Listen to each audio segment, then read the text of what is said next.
guys, we all welcome you in India's best learning platform, Upcoming IAS, and today we are going to deal with some current affairs issues. I hope you all are doing well, so let's jump into the video. And today we are going to discuss government schemes part 2. So the first scheme is Ayushman Bharat Pradhan Mantri Jan Arogya Yojana. Students, under this scheme government जो है वो secondary और tertiary benefits provide करेगी and वो आपको fund provide कर रही है कि 5 लाख रुपीज़ पर फैमिली आपके डे केयर ट्रीटमेंट के, मेडिकल के, लाइक मेडिसिन के, क्योंकि ऑपरेशंस के बाद या फिर जो भी हॉस्पिटलाइजेशन होने के बाद जो मेडिसिन की ही कॉस्ट होती है वो ही काफ़ी ज़्यादा होती है. दैट्स वाई ये सेकेंडरी और टर्शरी केयर प्रोवाइड कर रही है. एंड इसकी नोडल एजेंसी जो इसे इम्प्लीमेंट करेगी वो है नेशनल हेल्थ अथॉरिटी. और इसके अंदर फंडिंग का क्या प्रोसीजर रहेगा वो मैं आपको बताती हूँ. जो यूटीज़ और स्टेट्स हैं जिनमें खुद का लेजिस्लेचर है उसमें 60-40 का रेशियो रहेगा. एंड जो नॉर्थ ईस्टर्न स्टेट्स हैं, जो जम्मू कश्मीर है, हिमाचल एंड उत्तराखंड, इसमें 90 और 10 का रेशियो रहेगा. और वो यूटीज़ जिसमें लेजिस्लेचर ही नहीं है उसमें 100% फंडिंग गवर्नमेंट के द्वारा करी जाएगी. और इस स्कीम के जो बेनिफिशरी हैं जिनसे इन्हें बेनिफिट हुआ है वो सोशल इकोनॉमिक कास्ट सेंसस के अंडर बताए गए हैं. एंड इसके बारे में मैंने आपको होमवर्क दिया था, so I hope you all are done with your work.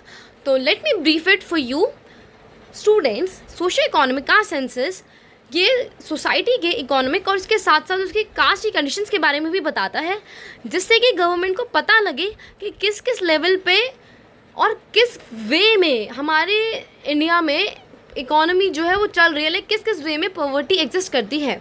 इसीलिए वो सभी जितने भी रूरल एरियाज़ हो या अर्बन एरियाज़ हो सभी में वो उनके इकोनॉमिक स्टेटस के बारे में पूछेंगे कि उन्हें किस किस चीज़ों की कमी है, the things which they are deprived of, and उनके कास्ट के बारे में भी पूछेंगे, जिससे कि वो इवैल्यूएट कर सके कि कौन से कास्ट ग्रुप्स जो है वो सबसे ज़्यादा वल्नरेबल हैं या वो मार्जिनलाइज्ड हैं. Now the question arises here is कि सेंसस और SECC में क्या डिफरेंस है. तो स्टूडेंट्स, ये जो सेंसस होता है ये सिर्फ और सिर्फ इंडियन पॉपुलेशन के बारे में बताता है, वेयर एज जो SECC है वो ये बताएगा कि किन किन चीज़ों से स्टेट्स के सपोर्ट की वजह से लोगों को बेनिफिट हुआ है.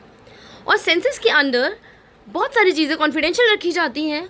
क्यों? क्योंकि जो सेंसस एक्ट ऑफ 1948 था उसके अंदर ये मेंशन है कि चीज़ें कुछ कॉन्फिडेंशियल भी रखी जाएंगी. बट अगर हम SECC के बारे में बात करें तो वहाँ पे क्लियरली मेंशन है कि जितनी भी इंफॉर्मेशन है वो सभी के लिए यूज़ के लिए अवेलेबल है, आप उन्हें पढ़ सकते हैं. So that's the difference between census and socio economic caste census. अब नेक्स्ट स्कीम की और बढ़ने से पहले मैं आपको ये बता दूं कि मैंने आपको काफ़ी सारे जो टास्क दिए हुए थे उसका मैंने कहा था कि मैं आपको नेक्स्ट क्लास में उनकी ब्रीफिंग दूंगी.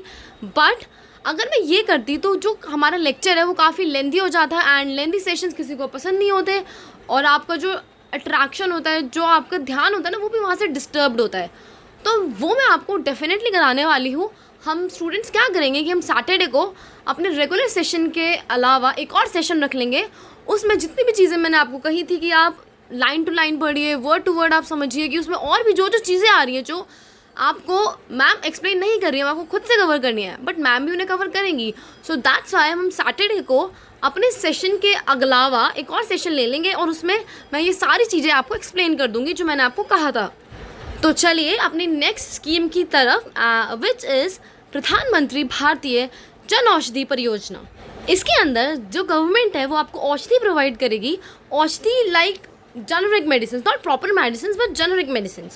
और ये ऑलरेडी जो स्कीम है ये जन औषधि कैंपेन के नाम से 2008 के अंदर लॉन्च हो चुकी थी, जो कि डिपार्टमेंट ऑफ फार्मास्यूटिकल्स के द्वारा लॉन्च करी गई थी. बट अब इसे 2015 एंड 16 के अंदर PMBGP के नाम से रिवैम्प्ड कर दिया गया है.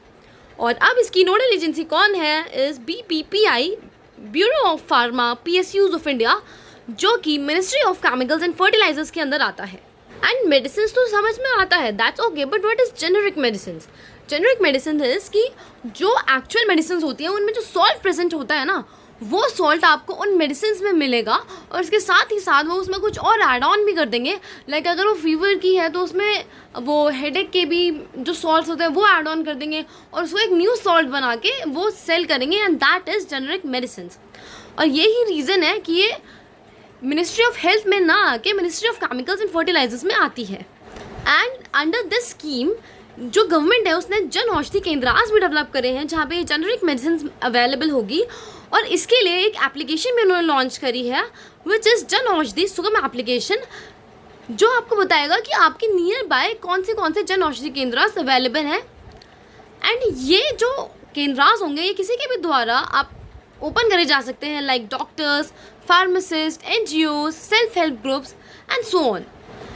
एंड इस सुगम एप्लीकेशन के अंडर आप ये पता कर सकते हो कि लाइक जन औषधि केंद्रास कहाँ हैं, ये तो पता कर ही सकते हो।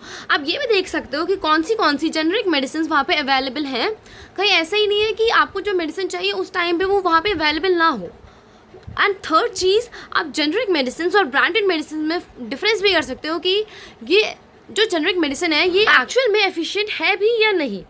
एंड इसी के साथ साथ इन्होंने जन औषधि सुविधा ऑक्सो बायोडिग्रेडेबल सैनिटरी नैपकिन्स भी लॉन्च करे हैं, जो कि जिसका पहले प्राइस ₹2.50 था और अब वो ₹1 पर नैपकिन हो गया है। एंड ये इसलिए करा गया क्योंकि ये देखा गया था कि 28 मिलियन गर्ल्स को अपनी एजुकेशन लीव करनी पड़ी थी because of lack of availability of good quality sanitary napkins, और अगर अवेलेबल भी होते थे तो वो अफोर्डेबल नहीं होते थे। दैट्स वाई ये लॉन्च करा गया, which will provide to under privilege women स्वच्छता, स्वस्थता एंड सुविधा, जिससे कि उन्हें सुविधा मिली तो वो स्वच्छ भी रहेंगे और स्वस्थ भी रहेंगे। एंड इस सैनिटरी नैपकिन की एक खास बात यह है कि ऑक्सीजन के कांटेक्ट में आने के साथ ही वो अपने आप बायोडिग्रेड हो जाता है, which will fulfil all the dreams of clean India and green India. तो चलिए हम इसी के साथ अपना सेशन एंड करते हैं। Thank you so much and have a great day ahead. I hope you learn a lot, enjoyed a lot and do your best study, and do remember that we are going to discuss the rest homework task on an extra lecture on Saturday. Thank you and have a nice day.